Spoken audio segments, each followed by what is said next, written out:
Félicitations, vous êtes né dans l'un des endroits les plus hostiles de la planète. L'Arctique vous accueille avec une gifle de froid et un toucher merveilleux. Vous êtes un narval. Oui, une licorne de mer. Cela vous semble magique? Eh bien, oubliez ça. Ta corne n'est pas une corne, mais une croc tordue qui perce ta lèvre supérieure. Ce n'est pas bon pour briser la glace ou pour se défendre. Cela ne fait que vous donner des maux de tête. Vous entrez dans ce monde entouré de proches qui vous lancent des regards compatissants. Ta mère, épuisée, essaie de t'aider à remonter à la surface pour respirer. Vous, d'un autre côté, vous pourriez vous demander pourquoi diable vous n'êtes pas sur une plage tropicale avec des serveurs qui vous servent des piña coladas. Mais vous obtenez ce réfrigérateur géant où respirer est un sport extrême. Il faut trouver des fissures dans la glace pour y passer son nez. Sinon, au revoir. Vous décidez d'utiliser votre klaxon pour creuser un trou et rester silencieux. Oui, erreur. Ce klaxon est aussi utile qu'une manette de jeu sans pile. Vous le frappez sur la glace et tout ce que vous ressentez est une douleur lancinante, comme si vous aviez installé un détecteur de salinité qui ne peut pas être éteint. Au fait, tu as deux crocs dans le tête, mais l'un d'eux est resté à l'intérieur, coincé. C'est le cousin fantôme qui ne va jamais au fait. Au lieu d'une nageoire dorsale, votre dos est lisse. Cela peut être utile pour glisser sous la glace, mais cela vous fait ressembler à une saucisse avec un appendice ridicule. Pendant ce temps, les belugas se moquent de vous. Ils s'enregistrent sur TikTok en train de se moquer de votre corne en tire-bouchon. Vous essayez de défendre votre honneur, mais même votre père n'est pas là pour vous soutenir. On dit qu'il est allé à la chasse à la morue et qu'il n'est jamais revenu. Peut-être qu'il s'est enfui vers un endroit chaud ou qu'il s'est retrouvé coincé sous la glace. Personne ne le sait. Chaque jour est un combat contre les engelures. Au menu, morue glacée, crevettes et calmars, pas même un petit bouillon chaud et triste. Tu ne connais pas le feu. Vous n'avez jamais goûté de café de votre vie. Vous mangez du poisson si froid qu'il pourrait être utilisé comme batte de baseball. Un délice. De plus, vous devez les partager avec vos proches. Si vous ne coopérez pas, ils deviennent tellement tendus qu'ils ressemblent à une conversation familiale sur WhatsApp avant Noël. Vous sentez votre corne vibrer à chaque changement de température. C'est votre radar inutile qui vous rappelle que vous êtes coincé dans un congélateur géant. Parfois, vous rencontrez des orques qui vous regardent comme un influenceur regarde ses millions d'abonnés. Ils vous ignorent parce que vous ne valez pas la peine de faire l'effort de les chasser. Grande consolation.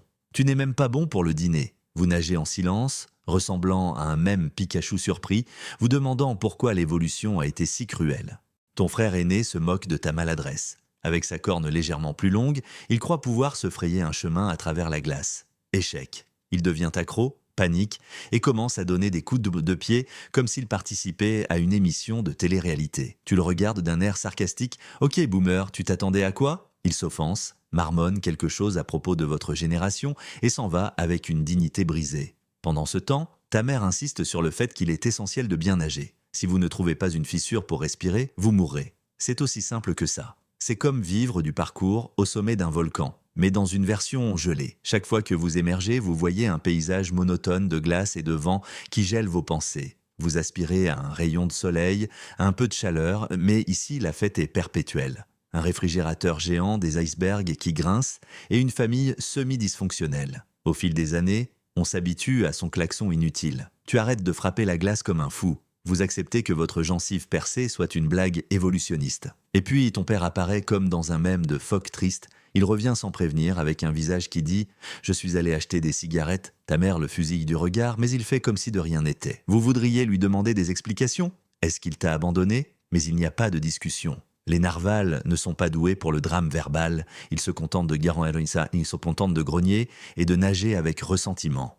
Vous vous demandez si vous pourriez migrer vers des zones moins froides. Cependant, ils vous préviennent que des humains sont là, prêts à vous traquer ou à vous transformer en phénomène de cirque dans un documentaire. Pire encore, ils pourraient essayer de retirer votre corne pour l'exposer dans un musée. Vous êtes horrifié par cette idée. Vous préféreriez risquer de mourir de froid ici plutôt que de perdre votre seul ornement, aussi ridicule soit-il. Un jour, ton frère aîné disparaît. Personne ne sait s'il a été attrapé par un ours polaire affamé, s'il s'est noyé parce qu'il ne trouvait pas d'endroit où respirer, ou s'il s'est lassé de la vie et est parti. Le drame familial s'intensifie. Votre grand-tante se plaint de sa voix rauque, disant que les hivers étaient plus doux à son époque. Cela vous semble familier? Réunion de famille classique où tout le monde se dispute et personne ne résout rien. Mais tu continues avec un soupir qui te brise de l'intérieur. Chaque soir, vous affrontez la glace de fermeture, tu l'as frappée avec le klaxon sans succès. C'est comme essayer d'ouvrir une porte avec une banane. Votre tête bat la chamade, vous êtes frustré.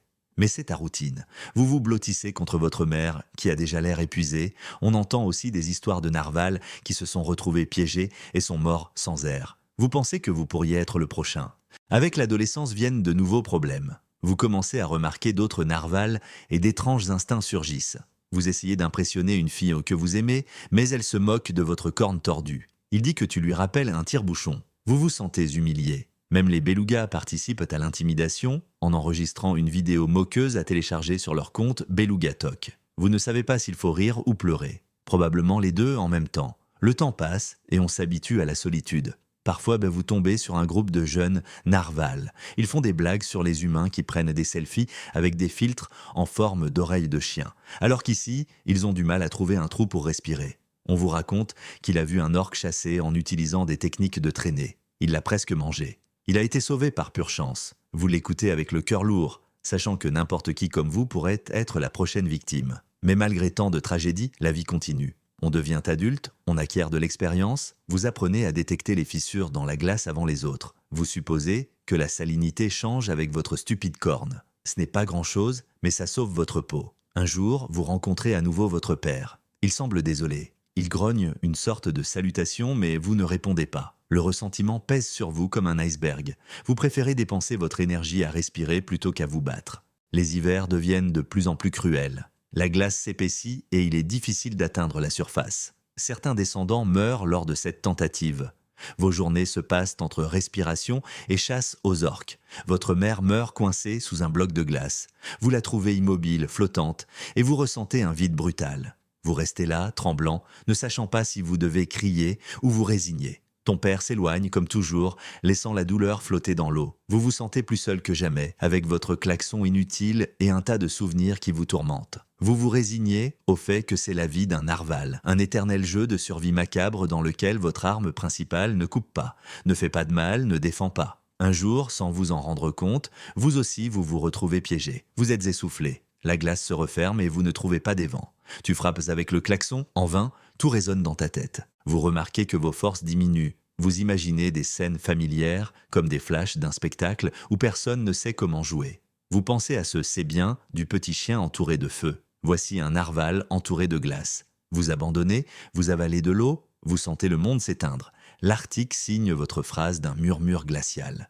Vous fermez les yeux, vous souvenant de chaque seconde de votre existence. Vous concluez qu'être un narval est une blague évolutionniste. Vous pensez être une licorne spéciale, mais vous n'êtes qu'une créature tragique avec une défense tordue. Pourtant, tu as gardé ton humour noir jusqu'à ton dernier souffle, et ça, au moins, personne ne pourra te l'enlever. Et si cette histoire glaciale et absurde a réussi à susciter chez vous un rire amer ou un soupir existentiel, aimez-la, abonnez-vous et rejoignez-moi pour la prochaine tragicomédie animale.